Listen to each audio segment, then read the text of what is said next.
రోజు నేను పాల టిప్స్ అయితే 4 చెప్తున్నానండి. అందులో లాస్ట్ టిప్ అయితే చాలా చాలా ఇంపార్టెంట్. మస్ట్‌గా వాచ్ చేయండి. పిల్లలకి పాలు ఇస్తాం కదా! పిల్లలకి పాలు ఇచ్చేటప్పుడు పాలైతే చాలా వేడిగా ఉంటాయి. సో వాటిని వెంటనే కూల్ చేయాలంటే మనం ఫ్యాన్ కింద పెడతా ఉంటాము. సో అట్లా ఫ్యాన్ కింద కాకుండా నేను చెప్పిన ట్రిక్ అయితే ఒకసారి ఫాలో అవ్వండి. సో ఫస్ట్ మనం పిల్లలకి ఏ గ్లాస్ అయితే మనం పాలు ఇవ్వాలనుకుంటున్నామో ఆ గ్లాస్ అయితే తీసుకోండి. నేను ఇక్కడ టీ గ్లాస్ తీసుకున్నాను అనమాట. టీ గ్లాస్‌లో పాలు అయితే మా పిల్లలకి సరిపోతది. సో అందుకని చెప్పి నేను ఇప్పుడు పాలు గ్లాస్ తీసుకున్నాను కదా! పాల గ్లాస్ తీసుకుంటే చూసారా ఎంత పొగలొస్తున్నాయో. ఇప్పుడు మనం ఏం చేయాలంటే ఇంకో బౌల్‌లో మనమైతే వాటర్ తీసుకోవాలన్నమాట. వాటర్ తీసుకొని మనము ఆ గ్లాస్‌ని అందులో పెట్టేద్దాము. ఇందులో మీరేం చేస్తారంటే పెద్ద గ్లాస్ అయినా పర్వాలేదు, ఏదైనా గానీ పెద్ద గ్లాస్ అయ్యే కొద్దీ కింద మనం తీసుకునే బౌల్ కొంచెం పెద్ద తీసుకుంటే సరిపోతది. మన పాలు కూడా చాలా తొందరగా చల్లగా అయిపోతాయండి. ఎక్కువ టైం అసలు తీసుకోదు.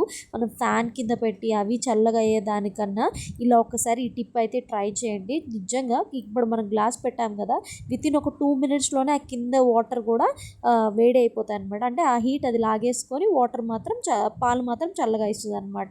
సో ఇదొక టిప్. ఇప్పుడు టిప్ 2 వచ్చేసి ఏంటంటే పాలు పొంగటానికి మనం జనరల్‌గా అయితే ఇది వరకు నేను చూసిన టిప్ అయితే వుడెన్ స్పూన్ అండి. వుడెన్ స్పూన్ పెట్టడం వల్ల ఏమవుతుందంటే పాలు పైకి పొంగిపోతున్నాయి. సో అందుకని చెప్పి ఈ టిప్ ఒకసారి ట్రై చేయండి. స్పూన్ ఒకసారి పెట్టండి. స్పూన్ ఒకసారి మనం పాలు కాచేటప్పుడు పెట్టామంటే అస్సలు పొంగవు. నిజంగా ఇదైతే బెస్ట్ టిప్. సో ఇది ఒకసారి ట్రై చేయండి. ఇది నెంబర్ టిప్ 2. ఇప్పుడు టిప్ నెంబర్ 3 అయితే చూద్దాము.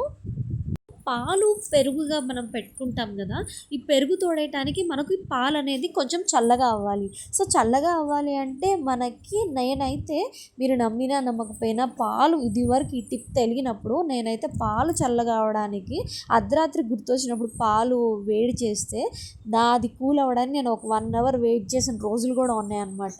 సో దానికి ఇదొక బెస్ట్ టిప్ అండి. సేమ్ ఇందాక మనం పిల్లలకి పాలు చల్లగా అవడానికి ఏదైతే తీసుకున్నామో ఇక్కడ నేను చూడండి, నేను పాలు ఇందులో హీట్ చేశాను కదా, దానికి కొంచెం పెద్ద కంటైనర్ అయితే తీసుకున్నాను. అంటే నేను ఒక బేషన్లా తీసుకున్నాను అనమాట. ఆ బేషన్లో తీసుకొని దానికి సరిపడా వాటర్ అయితే తీసుకున్నాను. అంటే ఇక్కడ ఇంకొంచెం తొందరగా చల్లగా అయిపోతాయి.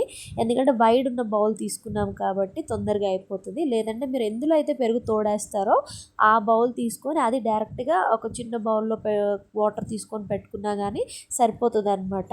అండ్ ఇప్పుడు నేను చూపించేది టిప్ నెంబర్ 4 అనమాట. ఇది చాలా చాలా ఇంపార్టెంట్ టిప్. ఒక్కొక్కసారి మనము పెరుగు తోడు పెట్టేటప్పుడు ఒక్కొక్కసారి మనకి బాక్స్ అవైలబుల్ ఉండదు కదండి. అలాంటప్పుడు గిన్నెలో తోడు పెట్టుకోవాలంటే పైన మూత పెడతాము. కానీ పైన మూత పెట్టినప్పుడు పెరుగు అనేది సరిగ్గా తోడుకోదనమాట. అంటే కొంచెం టైం పట్టిద్ది. ఎందుకంటే ఫెర్మెంటేషన్ బాగా జరగాలంటే మనందరికీ బాగా తెలుసు కొంచెం క్లోజ్డ్ కంటైనర్లో పెడితేనే మనకైతే కదా. నేను చూపించే ఈ టిప్ వల్ల మీకు చాలా అంటే చాలా యూస్ఫుల్ టిప్ అండి. ఇందులో నేను ఇప్పుడు గిన్నెలో తోడు పెడుతున్నాను. మీ ముందే చూడండి. గిన్నెలో కొంచెం అంత పెరుగు తీసుకొని అలాగే కొంచెం దాని మీద ఉన్న వాటర్ అంతా తీసుకొని పెరుగు తోడు పెట్టుకుంటున్నాను అనమాట. సో ఇప్పుడు నేనేం చేస్తానంటే దీనికి ఒక చిన్న కవర్ తీసుకోండి. మన దగ్గర ఉన్న కవర్స్ ఉంటాయి కదండి, ప్లాస్టిక్ కవర్స్ ఉంటాయి కదా, ఆ కవర్స్ తీసుకోండి. ఒక చిన్నగా కొంచెం కట్ చేసుకొని దాని మీద ఇలా పెట్టి దాని చుట్టూ ఇప్పుడు ఒక కవర్ లాగా మీరు చూస్తే రబ్బర్ బ్యాండ్ వేసేస్తాను చూడండి. ఇది ఒక మూత లెక్క అయిపోతుంది అనమాట. ఇది ది బెస్ట్ టిప్ అండి. ఇది ఒకసారి ట్రై చేయండి. మనకి ఇది ఎలా ఉంటుందంటే మనం బాక్స్ మీద మూత ఎలా అయితే పెడతామో అలా అనమాట.